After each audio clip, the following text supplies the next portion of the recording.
Hi guys, তোমরা সবাই কেমন আছো? আশা করি তোমরা সবাই খুব ভালো আছো এবং সুস্থ আছো। তো আমিও খুব ভালো আছি। তো এখন বিকেলবেলা, তো সবাইকে শুভ বিকেল বন্ধুরা। তো অনেকদিন মিনি ব্লগ করা হয় না, তাই সে কারণে চলে এলাম মিনি ব্লগ নিয়ে একটা। আর অনেকদিন তোমাদের খোঁজখবর নেওয়া হয় না, সেই কারণে। তো তোমরা সবাই কেমন আছো কমেন্ট করে জানাবে। আর তোমরা তো সবাই জানো যে বিকেলবেলা আমি রিলস করি, তো শর্ট রিলস করেছিলাম। তো সেই জন্য ভাবলাম এখনই মিনি ব্লগটা করে নিই।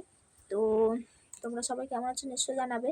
আর আমাকে কেমন লাগছে এই লাল শাড়িটা পরে, লাল ব্লাউজের সঙ্গে এই লাল শাড়িটা পরে কেমন লাগছে কমেন্ট করে জানাবে। আর এখানটা বসে বসে আমি শর্ট রিলস করছিলাম, তাই এখানটাই ব্লগটি করলাম।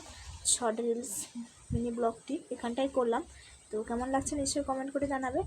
আর এরপরে এই দেখো, এখানটায় আমার মেয়ে ঘুমোচ্ছিল, তো বিছানা পড়ে আছে। বাসি অনেক কাজ টাজ আছে, সব করবো। ঘর ঝাঁটাবো, বাড়ি ঝাঁটাবো, তারপরে অনেক কাজ আছে বন্ধুরা, সেগুলো করব। তো আমার মিনি ব্লগটা কেমন